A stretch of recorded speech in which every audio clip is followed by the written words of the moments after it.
AI technology দিয়ে তারা ঘরে বসে কিবোর্ডের ক্লিকের মধ্য দিয়ে আমাকে এখানে শ্যুট করতে পারে এখন রাইট নাও আমরা কিছু করতে পারবো না, এবং আমাদের কোনো প্রতিরক্ষা ব্যবস্থা নাই। আপনি কোথায় বসে আছেন ওইখানে আপনাকে শ্যুট করা সম্ভব। প্রযুক্তি এমন জায়গায় নিয়ে গেছে তারা। আপনি মুসলিম কান্ট্রিগুলোর অবস্থা দেখেন। আমরা বাংলার জমিনে দিন কায়েমের কথা বলছি, বাংলার জমিনের ল্যাকিংসগুলো আপনি ফাইন্ড আউট করেন। আমাদের কি আকাশ নিরাপদ?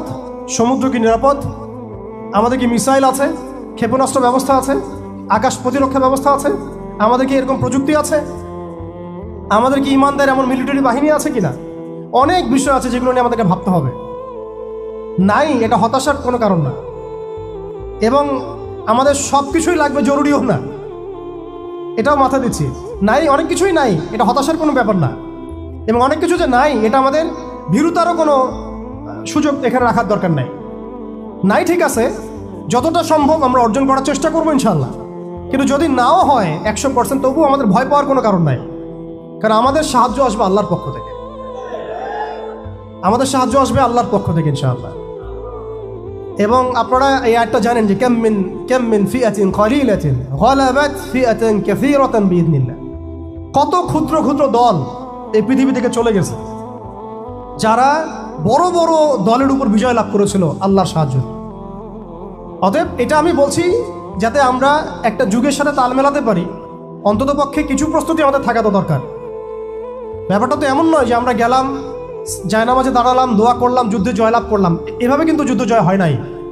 আপনারা বদরের যুদ্ধের ইতিহাস যদি পড়েন দেখবেন, নবী সাল্লাল্লাহু আলাইহি ওয়াসাল্লাম আগের রাত্রে গিয়েছেন, বৃষ্টি হয়েছে, জায়গা দখল করা হয়েছে, আমরা কূপ দখল করেছি যাতে পানি আমাদের কাছে থাকে, সৈন্য বিন্যাস করা হয়েছে, যতটা ট্যাকটিক নেওয়ার প্রয়োজন সব আমরা নিয়েছি। তারপরে দোয়া, সুবহানাল্লাহ, দোয়া হতে হতে হতে হতে কাঁধ থেকে চাদর পড়ে যাচ্ছে। আবু বকর রাদিয়াল্লাহু আনহু এসে বলছেন যে ইয়া রাসূলুল্লাহ, যথেষ্ট হয়েছে, আপনি থামেন, আল্লাহ আপনার সাথে আছেন, আল্লাহ আপনার দোয়া ফেলবেন না ইনশাআল্লাহ। এরপরে দেখলেন 313 নিয়ে আমরা ওদেরকে হারালাম। সব কিছুর প্রয়োজন আছে। তো আমাদের অবস্থাটা এখন এমন একটা জায়গায় আছে যে ওই খিলাফা যাওয়ার পর থেকে উম্মাহ আজকে এই জায়গায় চলে আসছে।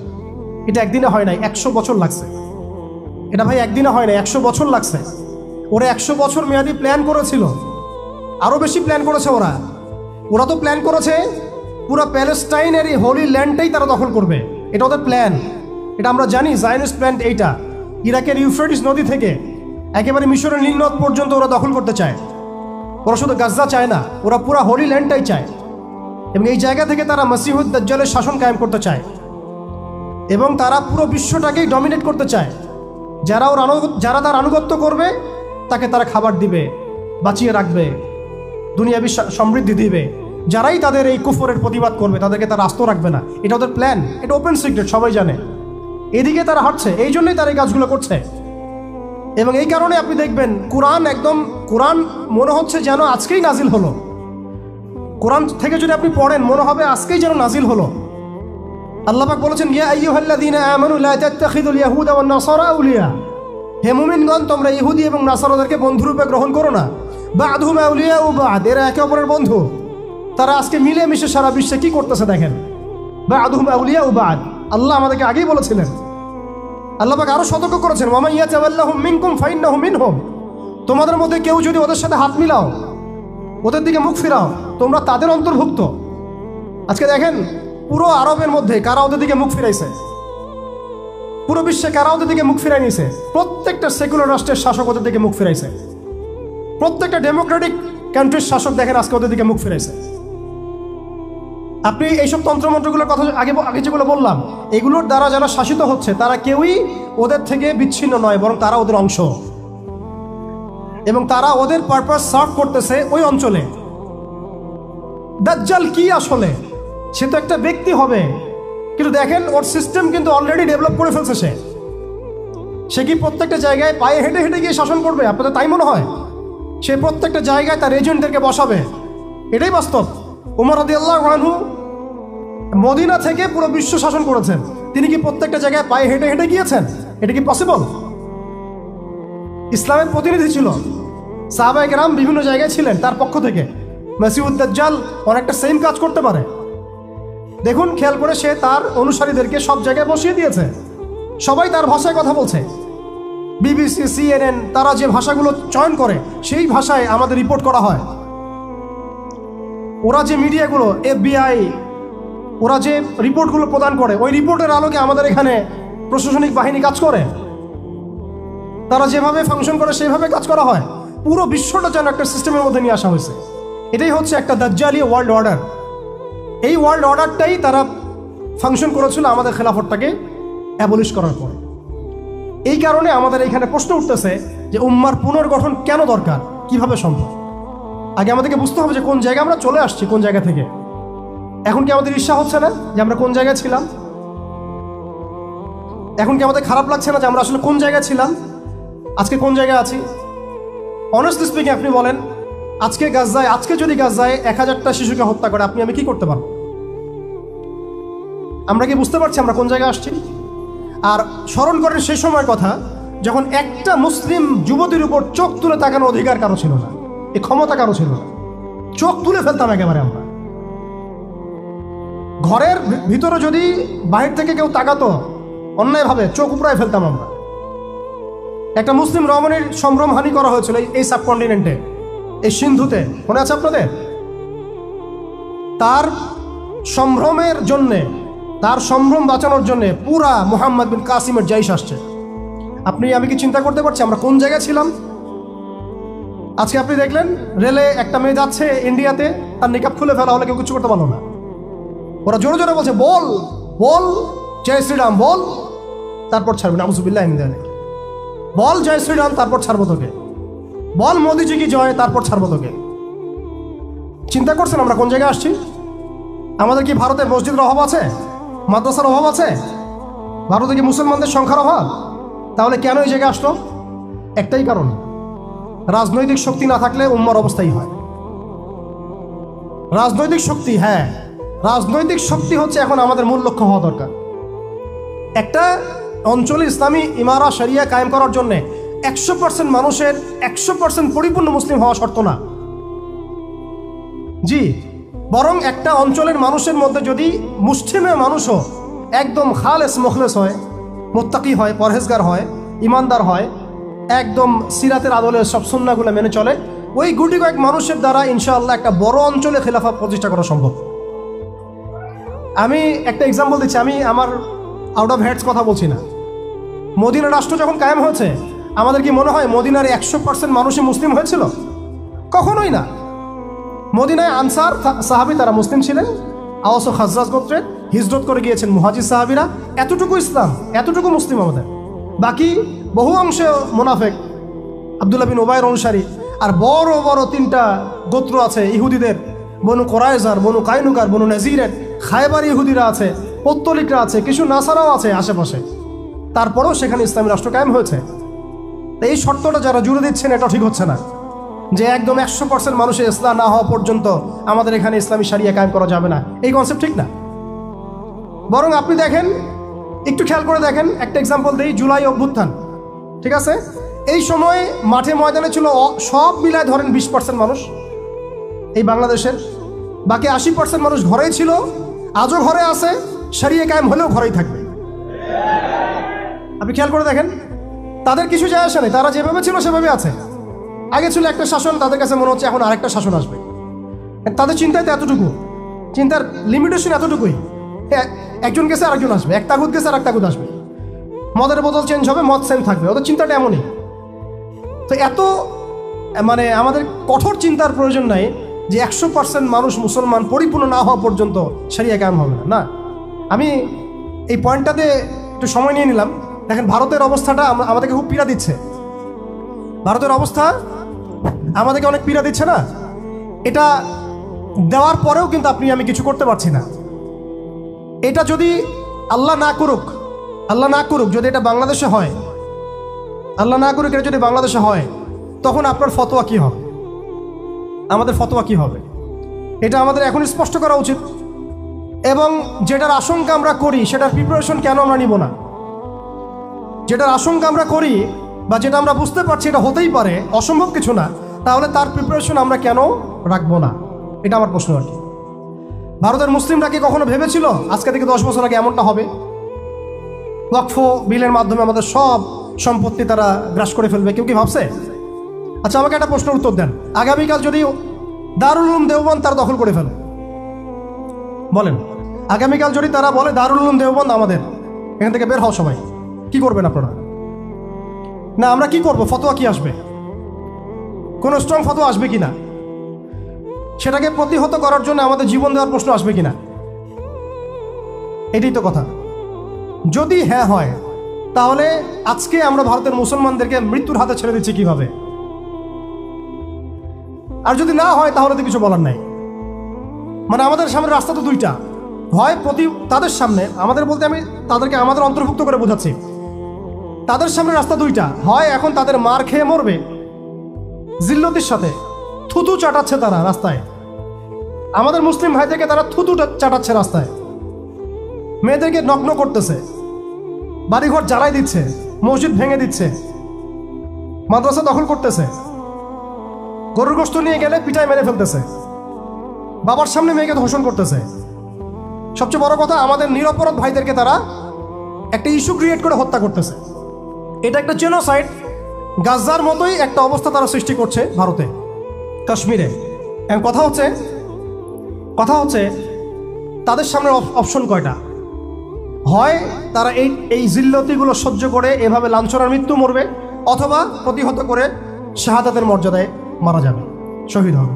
এর বাইরে কোনো রাস্তা আছে কি না? এখন আমরা যদি আমাদের পার্শ্ববর্তী অঞ্চল সম্পর্কে সচেতন থাকি, তাহলে আমাদের অভ্যন্তরীণ বিষয়গুলো সম্পর্কে আমাদের সচেতন থাকা উচিত কি উচিত না? আমাদের উম্মার ফিকির অনেক গভীর, এই জন্য আমি বলেছিলাম শুরুতে অনেক কথা আছে। আসেন একটু শেষ করি, অনেক লম্বা হয়ে যাবে আপনাদের। প্রিয় ভাইরা, অবস্থাটা শুধুমাত্র আধ্যাত্মিক না, মানে ক্রাইসিসটা একটু বুঝেন, ক্রাইসিসটা শুধুমাত্র ইমানের ক্রাইসিস না, ক্রাইসিসটা শুধুমাত্র আমাদের সংখ্যার না, মানে আমাদের মসজিদের মাদ্রাসার না, আমাদের শুধু মিডিয়া নিয়ে সমস্যা না, শুধু প্রযুক্তি নিয়ে সমস্যা না, আমাদের ইন টোটাল ব্যক্তি জীবন থেকে নিয়ে পলিটিক্যাল সিস্টেম পর্যন্ত প্রত্যেকটা ডিপার্টমেন্টেই আমাদের উম্মাগত সমস্যা। তার মধ্যে সবচেয়ে বড় জায়গাটাই হচ্ছে আমরা আমাদের ওই রাজনৈতিক সে ক্ষমতা ওইটা হারাই ফেলছে। আল্লাহ পাক আমাদের সবাইকে উম্মার সেই হারানো জায়গায় ফিরে যাওয়ার তৌফিক দান করে।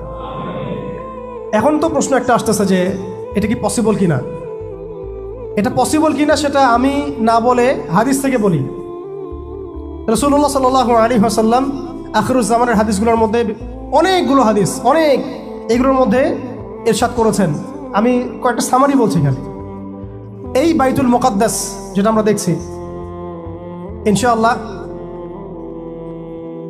এই বাইতুল মুকাদ্দাস যেটা আমরা দেখছি, এখান থেকে ইনশাআল্লাহ তাআলা ইসলামী খেলাফা কায়েম হবে, এটা ভবিষ্যতে লেখা হয়ে গেছে।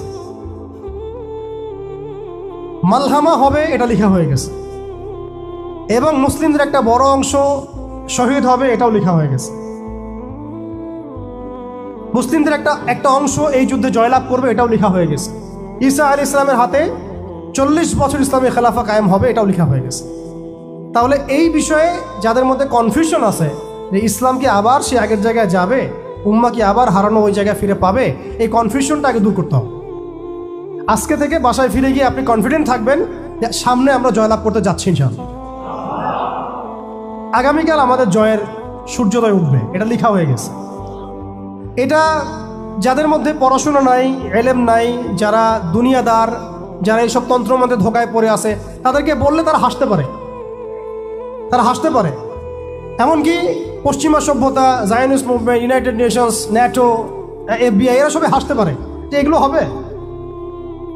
ওরা এগুলোকে ওই যে আসাতিরুল আউয়ালিন বলতে পারে, যেমনটা কাফেররা বলতো, প্রাচীন ইতিকথা, এগুলো বলতে পারে। কিন্তু এটা মুহাম্মদ সাল্লাল্লাহু আলাইহি ওয়াসাল্লামের পবিত্র জবানের ভবিষ্যৎবাণী, কেউ ঠেকাতে পারবে না ইনশাআল্লাহ। অতএব এখন যেহেতু আমরা আমাদের গন্তব্যটা জানি, এই জায়গায় আমরা যাবো ইনশাআল্লাহ, অতীতটাও জানছি কোথায় ছিলাম, মাঝখানে কিভাবে আমরা এই জায়গায় আসলাম সেটাও জানলাম। এখন 2 মিনিটে আমি শুরু বলতে যাচ্ছি যে কোন কাজগুলো আমরা করতে হবে, আমাদেরকে করতে হবে। এটা আজকে একটু মেমোরাইজ করার চেষ্টা করতে হবে। ফার্স্ট অফ অল ভাই, ব্যক্তি থেকেই শুরু হয়। আপনি আমি আজকে থেকে চিন্তা করব, একটু ধৈর্য ধরেন, জাস্ট 5 মিনিট। আপনি আমি আজকে থেকে চিন্তা করব যে আমরা পৃথিবীতে বেঁচে আছি কি জন্য, বলেন আমাদের বেঁচে থাকার কারণটা কি? আপনি আমি পৃথিবীতে বেঁচে আছি কেন? আল্লাহ পাক আমাকে আপনাকে হায়াতে রাখছেন কেন? দুইটা কাজ আমাদের। যত কিছু আমাদের আশেপাশে ঘুরতেছে, স্ত্রী, সন্তান, ব্যবসা বাণিজ্য, চাকরি বাকরি, এইটা সেইটা, এগুলো সবই গৌণ। আমাদের মুখ্য কাজ দুইটা, আল্লাহর ইবাদত করা, তার জমিনে তার দিন কায়েম করা। বাকি সব কিছু এর আওতাভুক্ত।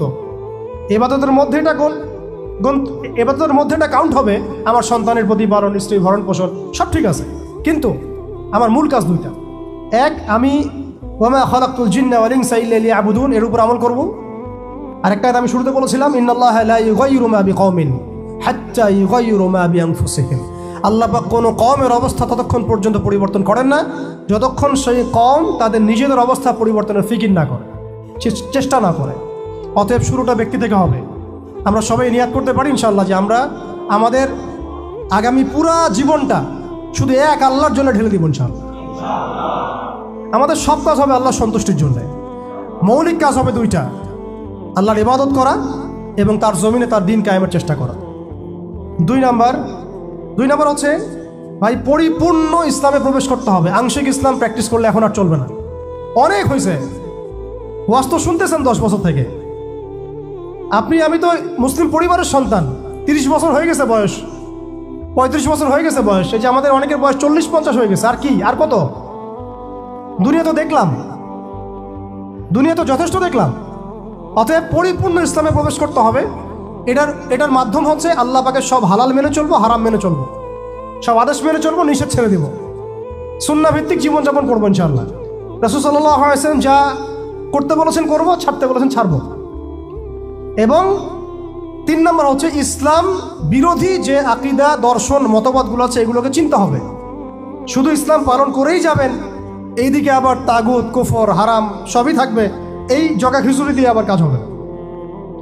আমাদেরকে এই যুগে আবু বকর, ওমর, ওসমান, আলী হতে হবে। একদম মুখলেস, একদম খালেস, একদম পরিশুদ্ধ হওয়ার চেষ্টা করা ইনশাআল্লাহ।